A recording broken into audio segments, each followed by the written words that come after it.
But you know, that's comes along with the territory. For me, growing up in the Bay Area, I used to go to the Fillmore, and I could see Santana, Country Joe and the Fish, and Cannonball Adderley all on the same show.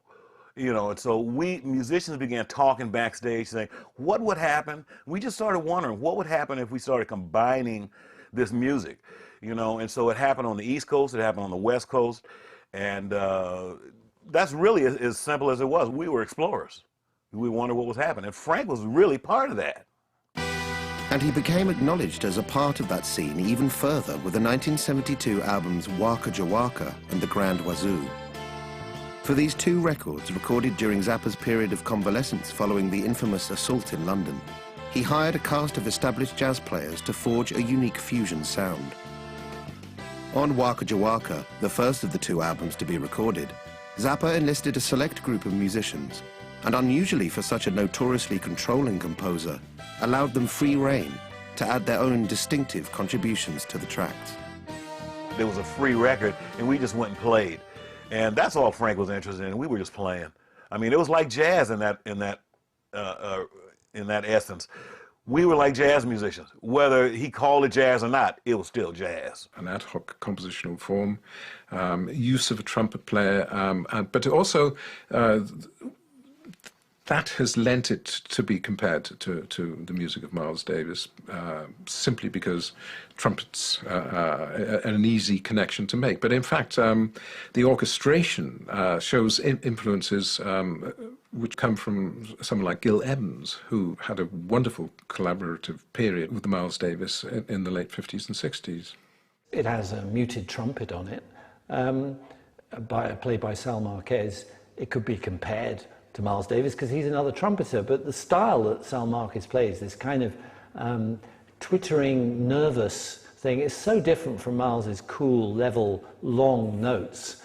We're in a completely different atmosphere. I just can't see these comparisons. I mean, there's a moment on it where you get a little bit of isolated guitar and drums. I remember friends saying, he's parodying John McLaughlin here. And it's possible that you know, was one element of what Frank's doing, but he's always doing so many different things that to reduce it to it's a nod to this or a nod to that, it's sort of a way of people refusing to listen to the record. It's like, I've got it now.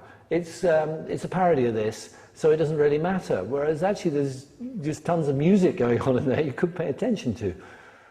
And the Grand Wazoo, released months later and also sharing many of the same players, blurred jazz and rock in subtly different ways.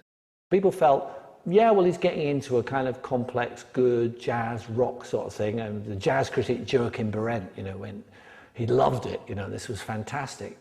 But if you listen to those two records, they are actually very, very different. Waka Jawaka is all about the studio. But the Grand Wazoo feels like a big band record. It feels like a room full of musicians playing. It has a very pleasant, summery, acoustic feel. And this is essentially the story of his career. He never really remained in one spot. And that is, I think, one of the reasons why it does sound slightly different, slightly looser, slightly maybe returning to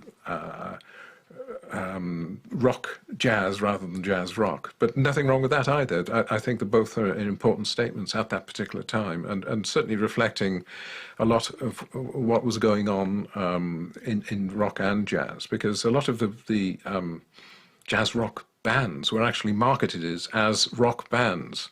So in a sense, there was no real demarcation.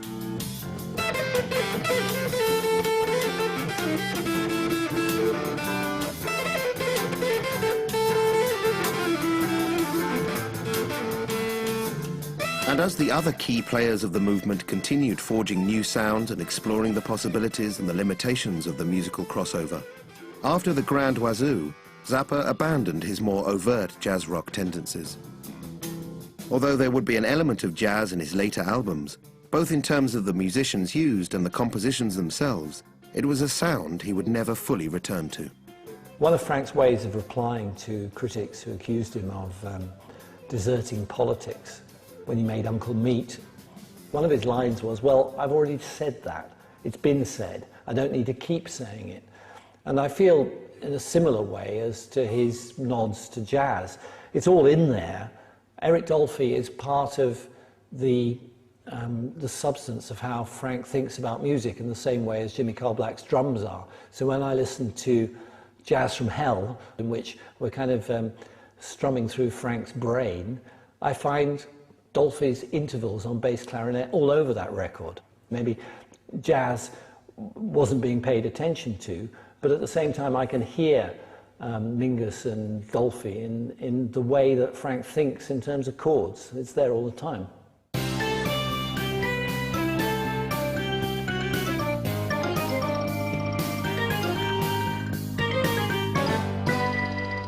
Looking back on Zappa's remarkable career, he now stands as a totally unique artist in the history of popular music. An inimitable oddity, his democratic ear and his insistence on incorporating a huge variety of musical styles into his output not only leads his many fans back to those artists who influenced him, but can also shed new light on how Zappa's music, the work of a formidable present-day composer, has refused to die. I think that he was able to actually synthesize all of the music he'd ever heard onto a single album. Although, actually, having said that, I mean, I think you can regard everything he did as one continuous piece of music. I think that all the stuff that ever affected him in any way, even stuff he didn't even like, tended to turn up. And I think that that's going to be his lasting legacy. His musical personality was so diverse that he can't really be pinned down to one specific area. Sometimes it's nice to be able to nail down positive influences and say, well, X came from this and Y came from that. The strength of Zappa's music is almost his kind of musical idealism, that it's music, and what is there, I will use whatever I want to try and express what I feel at this given moment in time. It goes beyond genres, and it goes beyond comfortable pigeonholes. And that, I think, is why his music continues to fascinate and continues to be so enduring.